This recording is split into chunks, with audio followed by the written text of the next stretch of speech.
ಒಂದು ಕಡೆ ರಾಜ್ಯ ಸರ್ಕಾರದಿಂದ ದೆಹಲಿಯಲ್ಲಿ ಪ್ರತಿಭಟನೆ, ಕಾಂಗ್ರೆಸ್ನ ಎಲ್ಲ ಶಾಸಕರು, ವಿಧಾನ ಪರಿಷತ್ ಸದಸ್ಯರು, ಲೋಕಸಭಾ ಸದಸ್ಯರು, ರಾಜ್ಯಸಭಾ ಸದಸ್ಯರು ದೆಹಲಿಯಲ್ಲಿದ್ದರು.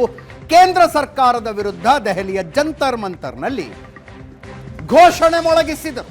ಇನ್ನೊಂದು ಕಡೆ ರಾಜ್ಯ ಬಿಜೆಪಿ ಬೆಂಗಳೂರಿನಲ್ಲಿ ಹೋರಾಟ ಮಾಡಿತು.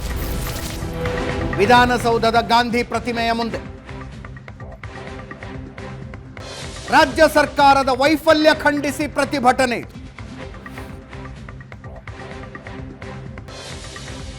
ಮುಖ್ಯಮಂತ್ರಿಗಳ ಕಚೇರಿಗೆ ಬೀಗ ಹಾಕೋದಕ್ಕೆ ಬಂದಿದ್ರು.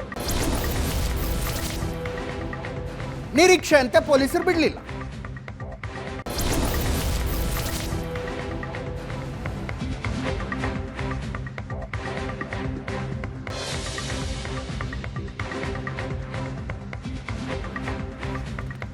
ಮಾಜಿ ಮುಖ್ಯಮಂತ್ರಿ ಬಸವರಾಜ ಬೊಮ್ಮಾಯಿ, ಆರ್ ಅಶೋಕ್, ಬಿಜೆಪಿ ರಾಜ್ಯಾಧ್ಯಕ್ಷ ವಿಜಯೇಂದ್ರ, ಕೋಟ ಶ್ರೀನಿವಾಸ್ ಪೂಜಾರಿ, ಅರವಿಂದ ಬೆಲ್ಲದ್ ಸೇರಿದಂತೆ ಶಾಸಕರು, ಮಾಜಿ ಶಾಸಕರುಗಳ ಅನೇಕರಿದ್ದರು. ದೃಶ್ಯಗಳನ್ನು ನೋಡಿ ಒಂದ್ಸಲ.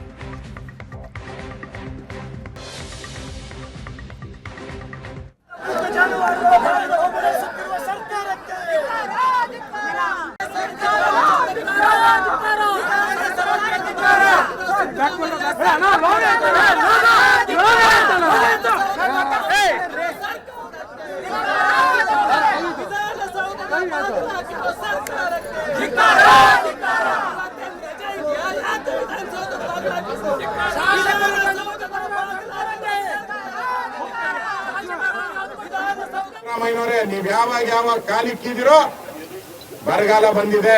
ಕಾಂಗ್ರೆಸ್ ಬಂದಾಗ ರೈತರ ಆತ್ಮಹತ್ಯೆ ನಿಮ್ಮೆಲ್ಲ ವಿಶ್ವಾಸವನ್ನ ಕಳೆದುಕೊಂಡಿದ್ದಾರೆ. ಎಂತ ಚಂಡಾಳರು ಅಂದ್ರೆ ಯಡಿಯೂರಪ್ಪನವರು ಪ್ರಧಾನಮಂತ್ರಿಗಳು ಕೊಟ್ಟಂತ ಕಿಸಾನ್ ಸನ್ಮಾನ್ ಯೋಜನೆ 6,000 ಕೊಟ್ರು. ಪ್ರತಿ ವರ್ಷ ಉಳುಮೆ ಮಾಡಕ್ 2,000, ಬಿತ್ತನೆ ಮಾಡೋ ಸಂದರ್ಭದಲ್ಲಿ 2,000, ಕೂಲಿಗೆ 2,000. ಮನೆ ಆಳ ಕಾಂಗ್ರೆಸ್ ಅವರು ಅದನ್ನು ಕಿತ್ಕೊಂಡ್ಬಿಟ್ರಲ್ರಿ. ಮನೆ ಆಳ ಕಾಂಗ್ರೆಸ್ ಅವ್ರು ಕಿತ್ಕೊಂಡ್ಬಿಟ್ರಲ್ರಿ. 4,000 ರೈತರು ಕೊಟ್ಟಿದ್ರಿ. ರೈತರು ಕೊಟ್ಟಿದ್ದ ತಪ್ಪ. ಬಸವರಾಜ ಬೊಮ್ಮಾಯಿ ಅವರು ರೈತರ ಮಕ್ಕಳು ಕೂಲಿ ನಾಲಿ ಮಾಡ್ತಾರೆ, ಎಲ್ಲೋ ಸೆಕ್ಯೂರಿಟಿ ಗಾರ್ಡ್ ಆಗಿ ಕೆಲಸ ಮಾಡ್ತಾರೆ, ಎಲ್ಲೋ ಹೋಟ್ಲುಗಳಲ್ಲಿ ಕ್ಲೀನರ್ ಆಗಿ ಕೆಲಸ ಮಾಡಬಾರ್ದು. ಕರ್ನಾಟಕದ ಇತಿಹಾಸದಲ್ಲಿ ಇಷ್ಟು ದೊಡ್ಡ ನಾಟಕ ಮಾಡುವಂತ ಒಂದು ಸರ್ಕಾರ ಇನ್ನೊಂದಿಲ್ಲ. ಸನ್ಮಾನ್ಯ ಸಿದ್ದರಾಮಯ್ಯ ಅವರು 2ನೇ ಬಾರಿ ಮುಖ್ಯಮಂತ್ರಿ ಆದ ಮೇಲೆ ತಮ್ಮ ತತ್ವ ಆದರ್ಶಗಳನ್ನೆಲ್ಲ ಗಾಳಿಗೆ ತೋರಿದ್ದಾರೆ. ಅವರು ತಮ್ಮ ಸ್ವಾರ್ಥ ರಾಜಕಾರಣಕ್ಕಾಗಿ, ಅದರಲ್ಲೂ ಅವರ ಸ್ಥಾನವನ್ನು ಉಳಿಸಿಕೊಳ್ಳುವ ಸಲುವಾಗಿ ಹೋರಾಟವನ್ನು ಮಾಡ್ತಾ ಇದ್ದಾರೆ. ಎಲ್ಲ ರಂಗದಲ್ಲೂ ಕೂಡ ಸರ್ಕಾರ ವಿಫಲವಾಗಿದೆ. ಆಡಳಿತದಲ್ಲಿ ಸಂಪೂರ್ಣ ವಿಫಲ ಆಗಿದೆ. ಕಾನೂನು ಸುವ್ಯವಸ್ಥೆ ಸಂಪೂರ್ಣವಾಗಿ ಕುಸಿದೋಗಿದೆ. ಬಡವರ ವಿರೋಧಿ, ರೈತ ವಿರೋಧಿ ಸರ್ಕಾರ, ದಲಿತ ವಿರೋಧಿ ಸರ್ಕಾರ ಇದೆ. ಇವರು ರಾಜ್ಯದಲ್ಲಿ ಅಧಿಕಾರವನ್ನ ಆಡಳಿತ ನಡೆಸತಕ್ಕಂತ ಯಾವುದೇ ಒಂದು ಯೋಗ್ಯತೆ ರಾಜ್ಯ ಸರ್ಕಾರ ಇಲ್ಲದೆ ಇರ್ತಕ್ಕಂಥ ಸಂದರ್ಭದಲ್ಲಿ ಇವತ್ತು ದೆಹಲಿ ಚಲೋ ಮಾಡ್ತಾ ಇರ್ತಕ್ಕಂಥ ನಿಮಗೆ ಮುಂದಿನ ಲೋಕಸಭಾ ಚುನಾವಣೆಯಲ್ಲಿ ಮನೆಗೆ ಕಳಿಸ್ತಕ್ಕಂಥ ಗರ್ ಚಲೋ ಕಾರ್ಯಕ್ರಮವನ್ನ ಈ ರಾಜ್ಯದ ಮತದಾರ ಇವತ್ತು ಮಾಡೋರಿದ್ದಾರೆ. ಇವತ್ತು ಯಾವುದೇ ವಿಧಾನಸಭಾ ಯಾವುದೇ ಮಂತ್ರಿಗಳು ಕೊಠಡಿ ಹೋದ್ರೆ ಯಾರು ಕೂಡ ಕಾಣ್ತಾ ಇಲ್ಲ. ರಾಜ್ಯದಲ್ಲಿ ಮುಖ್ಯಮಂತ್ರಿಗಳಿಲ್ಲ, ಉಪಮುಖ್ಯಮಂತ್ರಿಗಳಿಲ್ಲ, ಯಾವುದೇ ಮಂತ್ರಿಗಳು ಇಲ್ದೇನೆ ವಿಧಾನಸೌಧ ಬೀಗ ಹಾಕಿದ್ರು ಕೂಡ ಇನ್ನೂ ತುಂಬಾನೇ ಆಯ್ತು ಹಾಕಾಗಿದೆ. ಮಹಾದ್ವಾರದ ಅದನ್ನು ಕೂಡ ಬಂಧನ ಮಾಡಿರ್ತಕ್ಕಂಥದ್ದು. ಬಿಜೆಪಿ ಬೀಟ್ನ ರಿಪೋರ್ಟರ್ ರವಿ ಶಿವರಾಮ್ ನೇರ ಸಂಪರ್ಕದಲ್ಲಿದ್ದಾರೆ. ರವಿ ಶಿವರಾಮ್, ಒಂದು ರೀತಿಯಲ್ಲಿ ಕಾಂಗ್ರೆಸ್ ಈ ಹೋರಾಟವನ್ನು ಎತ್ಕೊಂಡಿದ್ದು ರಾಜ್ಯ ಬಿಜೆಪಿ ಅವರಿಗೆ ಔಟ್ ಆಫ್ ಸಿಲೆಬಸ್ ಕ್ವಶನ್ ಬಂದಂಗೆ ಆಗ್ಬಿಡ್ತು. ಕ್ಲೂಲೆಸ್ ಇದ್ದಾರೆ ಏನು ಮಾಡಬೇಕು ಅಂತ.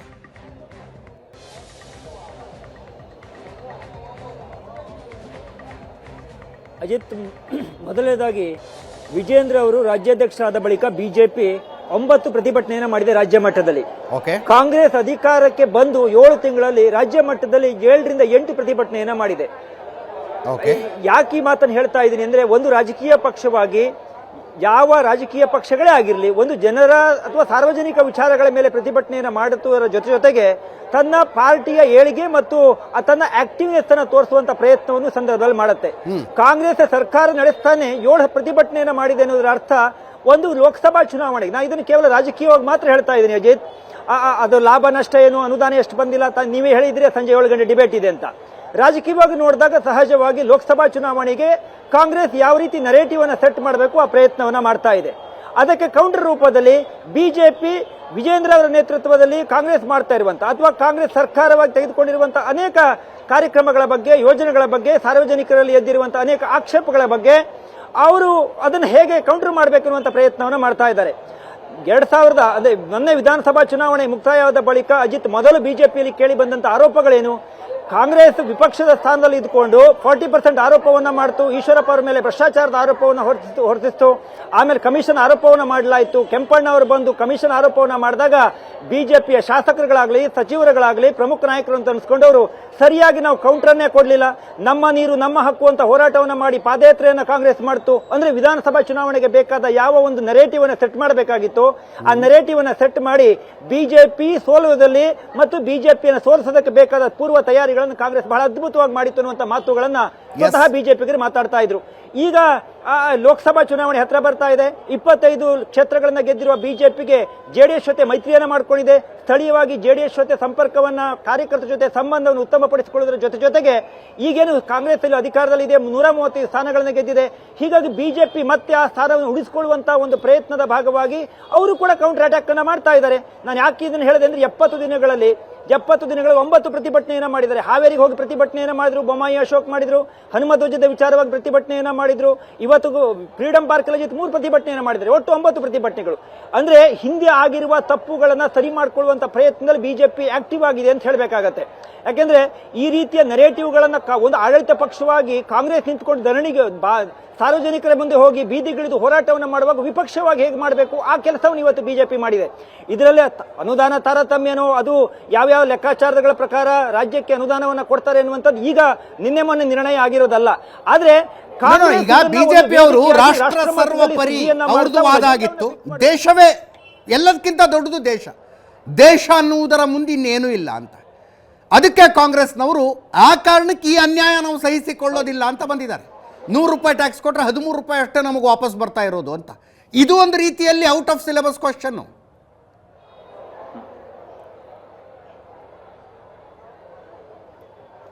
ಅಜಿತ್, ನೀವು ಹೌದು, ಅದರ ಜೊತೆಗೆ ನೀವು ಒಂದು ಮಾತು ಹೇಳ್ತಾ ಇದ್ರಿ, ದಕ್ಷಿಣದ ಭಾಗಗಳನ್ನ ಹಾಗಾದ್ರೆ ಕಾಂಗ್ರೆಸ್ ಕಾನ್ಸಂಟ್ರೇಷನ್ ಮಾಡಿ ಉತ್ತರದ ಭಾಗಗಳನ್ನ ಬಿಟ್ಬಿಟ್ಟಿದೆ ಅನ್ನುವಂತ ಮಾತುಗಳನ್ನ ತಾವು ಹೇಳ್ತಾ ಇದ್ರಿ. ಮೊನ್ನೆ ಅಜಿತ್ ಡಿ.ಕೆ. ಸುರೇಶ್ ಅವರು ಕೊಟ್ಟಂತ ಸ್ಟೇಟ್ಮೆಂಟ್ ಅನ್ನು ಗಮನಿಸಿ ನೋಡಿ ನೀವು. ಅವ್ರು ಕೊಟ್ಟಿದ್ದೇನು, ನಾವು ದಕ್ಷಿಣದ ದೇಶವನ್ನ ಕೇಳಬೇಕಾಗತ್ತೆ, ಪ್ರತ್ಯೇಕ ದೇಶವನ್ನ ಕೇಳಬೇಕಾಗತ್ತೆ ಹೇಳುವಂತ ಸಂದರ್ಭದಲ್ಲಿ ಅವ್ರು ಬಳಸಿದ್ದು ದಕ್ಷಿಣಕ್ಕೆ ಬೇರೆ ರಾಷ್ಟ್ರವನ್ನ ಕೇಳಿ ಅಂತ. ಅಂದ್ರೆ ನೋಡಿ ಅಜಿತ್, ಈಗ ತೆಲಂಗಾಣದಲ್ಲಿ ಕಾಂಗ್ರೆಸ್ ಗೆಲುವನ್ನ ಕಂಡಿದೆ, ಕರ್ನಾಟಕದಲ್ಲಿ ಕಾಂಗ್ರೆಸ್ ಗೆಲುವನ್ನ ಕಂಡಿದೆ, ಏನು ಪಕ್ಕದ ಕಾಂಗ್ರೆಸ್ ಅಲಯನ್ಸ್ ಇದೆ ಡಿಎಂಕೆ ಜೊತೆಗೆ, ಏನಾಗುತ್ತೆ ಅನ್ನುವಂಥದ್ದು. ಹೌದು. ಹಾಗಾಗಿ Congress out of the syllabus ಅಥವಾ ಉತ್ತರದ ಬಗ್ಗೆ ಆಸೆಯನ್ನು ಬಿಟ್ಬಿಟ್ಟಿದೆ ಗೊತ್ತಿಲ್ಲ, ಆದ್ರೆ ದಕ್ಷಿಣದ ಕಡೆಗೆ ಹೆಚ್ಚಿನ ಕಾನ್ಸಂಟ್ರೇಷನ್ ಅನ್ನು ಮಾಡ್ದಂಗೆ ಕಾಣ್ತಾ ಇದೆ. ನೀವು ಒಂದು ರಾಷ್ಟ್ರ ಮಟ್ಟದಲ್ಲಿ ಹೋಗಿ ದೆಹಲಿಯಲ್ಲೇ ಕುಂತು ಪ್ರತಿಭಟನೆಯನ್ನು ಮಾಡುವಾಗ ಆ ನಿರ್ಣಯವನ್ನ ಕೇವಲ ಡಿ.ಕೆ. ಶಿವಕುಮಾರ್, ಸಿದ್ದರಾಮಯ್ಯ ಅವರು ಮಾತು ತೆಗೆದುಕೊಳ್ಳೋದಿಲ್ಲ. ಆ ನಿರ್ಣಯವನ್ನ ಹೈಕಮಾಂಡ್ ತೆಗೆದುಕೊಳ್ಳುತ್ತೆ. ಅವರ ಮುಂದೆ ಒಂದು ವಿಸ್ತೃತವಾದ ಚರ್ಚೆಯಾಗಿ ಈ ರೀತಿ ಪ್ಲಾನ್ಗಳನ್ನ ಮಾಡಿದೀವಿ ಅನ್ನುವಂತ ಮಾತುಕತೆ ಆಗಿ ನಂತರದಲ್ಲಿ ಅದು ಬರೋದು. ಹಾಗಾಗಿ ಇವತ್ತು ಕಾಂಗ್ರೆಸ್ ನೇರವಾಗಿ ಕಾಣ್ತಾ ಇರುವಂತದ್ದು ರಾಜಕೀಯವಾಗಿ ನೋಡಿದಾಗ ಅವರು ದಕ್ಷಿಣದ ಕಡೆಗೆ ಕಾನ್ಸಂಟ್ರೇಷನ್ ಅನ್ನು ಮಾಡ್ತಾರೆ. ನೋಡಿ, ಇನ್ನೊಂದು ಬಹಳ ವಿಶೇಷ ಅಂತ ಹೇಳಿದ್ರೆ ತೆಲಂಗಾಣಕ್ಕೆ ಬಂದು ಸೋನಿಯಾ ಗಾಂಧಿ ಸ್ಪರ್ಧೆಯನ್ನ ಮಾಡ್ತಾರೆ ಎನ್ನುವಂತ ಚರ್ಚೆಗಳಾಗ್ತಾ ಇದಾವೆ. ಅವರು ರಾಯಬರೇಲಿ ಈ ಬಾರಿ ಸ್ಪರ್ಧೆಯನ್ನ ಮಾಡೋದಿಲ್ಲ, ಅವ್ರು ಮತ್ತೆ ತೆಲಂಗಾಣ ಕಡೆಗೆ ಬರ್ತಾರೆ, ದಕ್ಷಿಣದ ರಾಜ್ಯಕ್ಕೆ ಬರ್ತಾರೆ ಎನ್ನುವಂಥದ್ದು. ಅಂದ್ರೆ ಕಾಂಗ್ರೆಸ್ ಗೆಲ್ಲೋ ಅನ್ಸ್ತಿರ್ಬೇಕು, ನಮಗೆ ಈ ಬಾರಿ ರಾಜಕೀಯವಾಗಿ ಒಂದು ಗಟ್ಟಿ ನೆಲೆಯನ್ನ ಕೊಡುವ ಅಥವಾ ಅತಿ ಹೆಚ್ಚಿನ ಸ್ಥಾನವನ್ನ ಗೆಲ್ಲೋದಕ್ಕೆ ಅವಕಾಶ ಇರುವಂತ ಭಾಗಗಳು ಅಂತಿದ್ರೆ ಅದು ಬಹುಶಃ ದಕ್ಷಿಣದ ಜಿಲ್ಲೆಗಳು ಅಥವಾ ದಕ್ಷಿಣದ ರಾಜ್ಯಗಳು. ಆ ಕಾರಣಕ್ಕೋಸ್ಕರ ಒಂದು ನೆರೇಟಿವ್ ಅನ್ನ ಈ ರೂಪದಲ್ಲಿ ಸೆಟ್ ಮಾಡ್ತಿದ್ಯಾ, ಇದೊಂದು ಕ್ವಶನ್ ಮಾರ್ಕ್ ಅಜಿತ್. ಇದೇ ಕಾರಣಕ್ಕೆ ಮಾಡ್ತಾ ಇದೆ ಅನ್ನುವಂಥದ್ದಲ್ಲ. ಹಾಗಾಗಿ ಇವತ್ತು ಕಾಂಗ್ರೆಸ್ ಅದರಲ್ಲೂ ಆರಂಭದಲ್ಲಿ ಯಶಸ್ಸನ್ನ ಕಂಡಿದೆ ಅಂತ ಅನ್ಸುತ್ತೆ. ಯಾಕೆಂದ್ರೆ ಇಡೀ ದಕ್ಷಿಣದ ರಾಜ್ಯಗಳು ನಾಡಿದ್ದು ಪಕ್ಕದ ರಾಜ್ಯಗಳಾರು ಹೋಗಿ ದೆಹಲಿಯಲ್ಲಿ ಕುಳಿತು ಪ್ರತಿಭಟನೆಯನ್ನ ಮಾಡ್ತಾರೆ. ಅಂದ್ರೆ ಆ ಮೂಡನ್ನ ಸೆಟ್ ಮಾಡುವ, ಸಾರ್ವಜನಿಕರಲ್ಲಿ ಮತದಾರರಲ್ಲಿ ಆ ಮೂಡನ್ನ ಸೆಟ್ ಮಾಡುವಂತ ಒಂದು ನೆರೇಟಿವ್ ಅನ್ನ ಸೆಟ್ ಮಾಡೋದ್ರಲ್ಲಿ ಕಾಂಗ್ರೆಸ್ ಆರಂಭದಲ್ಲಿ ಒಳ್ಳೆಯ ವಿಚಾರಗಳು ಎತ್ತುಕೊಂಡೆ ಅಂತ ಕಾಣ್ತಾ ಇದೆ.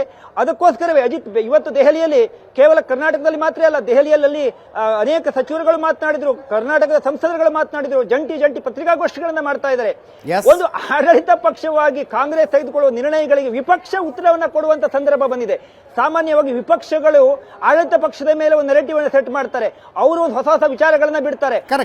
ಇತ್ತೀಚೆಗೆ ಕಳೆದ 1 ವಾರಗಳ ಹಿಂದೆ ಗಮನಿಸಿದಾಗ ಬಿಜೆಪಿ ಕಾಂಗ್ರೆಸ್ ಇಂದ ಉತ್ತರವನ್ನ ಬಯಸಿದ್ದು ಒಂದೇ ವಿಚಾರದಲ್ಲಿ ಅಂತ ಅನ್ಸುತ್ತೆ. ಇದು ಸ್ಲೀಪಿಂಗ್ ಗವರ್ಮೆಂಟ್ ಅಂತ ಹೇಳಿ ಸೋಷಿಯಲ್ ಮೀಡಿಯಾದಲ್ಲಿ ದೊಡ್ಡ ಅಭಿಯಾನವನ್ನ ಮಾಡಿದ್ರು. ಅದಕ್ಕೆ ಕೌಂಟರ್ ರೂಪದಲ್ಲಿ ಎನ್ನುವಂತೆ ಸಿದ್ದರಾಮಯ್ಯನವರು ನರೇಂದ್ರ ಮೋದಿ ಅವರು ನಿದ್ದೆ ಮಾಡ್ತಿರುವಂತಹ ಫೋಟೋವನ್ನು ಹಾಕಿದ್ರು. ಅಂದ್ರೆ ಅಲ್ಲಿಂದ ಇಲ್ಲಿಯ ತನಕ ಕಾಂಗ್ರೆಸ್ ಬಿಜೆಪಿಗೆ ಉತ್ತರ ಕೊಡುವಂತ ಪ್ರಯತ್ನವನ್ನ ಅಥವಾ ಆ ರೀತಿಯ ಪ್ರಶ್ನೆಗಳನ್ನ ಆ ರೀತಿಯ ವಿಚಾರಗಳನ್ನ ಪ್ರಸ್ತಾಪ ಮಾಡ್ತಾ ಇದೆ. ಇವತ್ತು ಕೂಡ ಅಷ್ಟೇ ಬಿಜೆಪಿ ಈ ರೀತಿಯ ಯೋಚನೆಗಳನ್ನು ಮಾಡಿರಲಿಲ್ಲ. ಅಜಿತ್, ಮೊನ್ನೆ ಕಳೆದ ಶುಕ್ರವಾರ ಬಿಜೆಪಿಯ ಕಚೇರಿಯಲ್ಲಿ ಕೋರ್ ಕಮಿಟಿ ಸಭೆ ಆಯಿತು.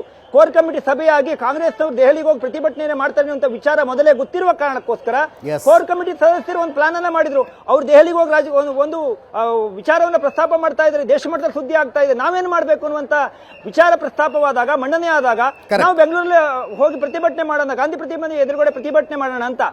ಇದು ಕೌಂಟರ್ ರೂಪದಲ್ಲಿ ಆಗ್ತಾ ಇದಾವೆ. ಆದ್ರೆ ಬಿಜೆಪಿ ಇನ್ನೂ ಕೂಡ ಕಾಂಗ್ರೆಸ್ಗೆ ಉತ್ತರವನ್ನು ಬಯಸುವಂತ ಪ್ರಯತ್ನದಲ್ಲಿ ಅಥವಾ ಆ ರೀತಿಯ ಒಂದು ವೇದಿಕೆಯನ್ನು ಸೃಷ್ಟಿ ಮಾಡುವಲ್ಲಿ ಇನ್ನು ಸ್ವಲ್ಪ ಹಿಂದೆ ಇದೆ ಅಂತ ರಾಜಕಾರಣದಲ್ಲಿ ನರೇಟಿವ್ ಬಿಲ್ಡಿಂಗ್ ನ ಇನಿಷಿಯೇಟಿವ್ ಯಾರು ತೆಗೆದುಕೊಳ್ತಾರೆ ಅನ್ನೋದು ಬಹಳ ಮುಖ್ಯ ಆಗತ್ತೆ. ನರೇಟಿವ್ ಬಿಲ್ಡಿಂಗ್ ನ ಇನಿಷಿಯೇಟಿವ್ ಅಂದ್ರೆ ಯಾರ ಹೇಳಿಕೆಯ ಮೇಲೆ ಚರ್ಚೆ ಶುರುವಾಗುತ್ತೆ, ಯಾರ ಕ್ರಿಯೆಗಳ ಮೇಲೆ ಚರ್ಚೆ ಶುರುವಾಗುತ್ತೆ ಅನ್ನೋದು ರಾಜಕಾರಣದಲ್ಲಿ ಬಹಳ ಇಂಪಾರ್ಟೆಂಟ್ ಆಗುತ್ತೆ. ದೆಹಲಿಯಲ್ಲಿ ಅದರ ಮೊನಾಪೊಲಿ ಮೋದಿ ಕೈಯಲ್ಲಿದೆ. ಮೋದಿ ಏನು ಮಾತಾಡ್ತಾರೆ ಅದಕ್ಕೆ ವಿಪಕ್ಷಗಳ ಪ್ರತಿಕ್ರಿಯೆ ಕೊಡ್ತವೆ, ಮೋದಿ ಏನು ಮಾಡ್ತಾರೆ ಅದಕ್ಕೆ ವಿಪಕ್ಷಗಳ ಪ್ರತಿಕ್ರಿಯೆ ಕೊಡ್ತಾರೆ. ಕರ್ನಾಟಕದಲ್ಲಿ ಅದರ ಮೊನೋಪಲಿ ಕಾಂಗ್ರೆಸ್ ಹತ್ರ ಇದೆ. ಕಾಂಗ್ರೆಸ್ ಏನು ಮಾಡುತ್ತೆ ಅದಕ್ಕೆ ಬಿಜೆಪಿ ಅವರು ಪ್ರತಿಕ್ರಿಯೆ ಕೊಡ್ತಾರೆ. This is very important. ಒಂದು ಸಣ್ಣ ಬ್ರೇಕ್ನ ಸಮಯ. ಬ್ರೇಕ್ನ ನಂತರ ಇದಕ್ಕೆ ಸಂಬಂಧಿಸಿದ ಮತ್ತಷ್ಟು ಸುದ್ದಿ. ರಾಜ್ಯಸಭೆಯಲ್ಲಿ ಮೋದಿ ಮಾತಾಡಿದ್ರು, ಇದೇ ವಿಷಯವನ್ನು ಪ್ರಸ್ತಾಪಿಸಿದ್ರು. ಬ್ರೇಕ್ನ ನಂತರ ಹೇಳ್ತೀನಿ.